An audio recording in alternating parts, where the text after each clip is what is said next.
Heidi from Daltons. Today we're going to be talking about rose planting, and I have expert Paul McKeaney from the Waikato Rose Society joining us. Thanks for coming along. You're welcome. It is very important to choose a healthy specimen, because if you didn't, you'll end up with a lot of disease in your garden. Ooh, yeah. And a lot of people will pick roses on their favourite colour, or maybe their favourite perfume. Not always healthy roses have beautiful perfume. Okay. So it depends on making sure that you buy a good, healthy rose. So Paul, when's the best time to plant roses?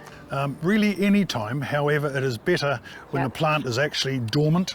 So dormant means non-active, Yes, inactive growth. the sap is not rising any longer. Right, yep, so it's just asleep essentially. Yes. Yep. Say you got a rose for Christmas and you wanted to plant it, you can, but you've got to look after it a lot more. Yeah. It's got to be watered every day.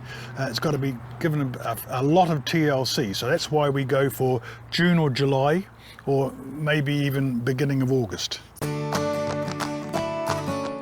It would be far better to plant a floribunda, because that gives you a massive head of beautiful blooms. Yeah. Whereas a hybrid tea, although they're beautiful, you get one stem with a beautiful big rose on the top of it. Yeah, right. So you'd get far better colour in your garden from a floribunda. You've also got roses like this China rose here, which is a Metabilis, and that has just a massive colour.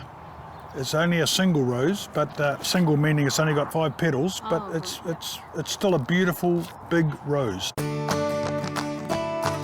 Where we get maybe 4 hours of good sunlight a day. Yep. It can be more. Yep. Where it's not too hot. Yep. Where the soil has been well worked over, and it's practically ready for planting. And free draining soil is important, Always isn't it? free draining, Yep. yes. And what about shelter? Shelter, yes, from the prevailing winds. Yes. Well, there's not many flowers that like a lot of wind. Today we're going to be planting a potted rose, but we want to make sure we give it a good soak before we get it in the ground.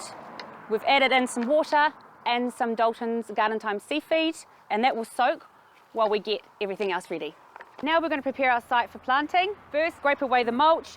I feel a bit hopeless standing here and doing all the work. No, that's fine. Right, the top can just go around to the edges, because that's all where the good bacteria is. If you're planting a potted rose, you want to go twice the diameter of the Around about twice the size? diameter, yes. Okay, great. We will then fill the hole full of water and let it drain away. So now we want to add some compost into the hole. Yes. Now why do we want to do that? That's just to give the rose a good start. Now when we're working with any product, make sure you've got your gloves on, and when you're cutting the packet, just cut it away from your face. Just a couple of handfuls. That's it up. Let you do the honours. Now what we want to do is make sure we don't disturb those fine little roots. We don't tease out from potted roses at all, we just leave them as is, because they're very, very fragile. Okay.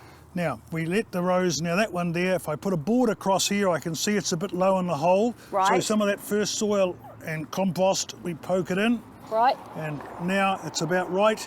We then take soil Yep. and start Backfilling. around the rose. How high does that need to be sitting? It should be filled up to that crown there, what they call the crown, and that's about right. Righto, now what we do, we've got to give it a bit of stability. So we just put our foot there. Right. And our foot there, and ensure that it's quite solid. Our final step is to get a bucket of water. Or our watering can. So that's to give it a good watering. And we get it to now give settle? it, yes, we give it a very good watering. Okay. And what that does is take the soil down and fills up all the air voids. And of course, last but not least, and very important, is adding another layer of mulch. So today we've used Dalton's Premium Mulch and Grow. So we're just going to put that back around the plant, and one thing we always need to be careful of, just make sure it's not hard up against the stem of the plant. That's looking really good. Thanks for your help, Paul. Anytime you like. If you want more advice, visit our website. Until next time, happy gardening.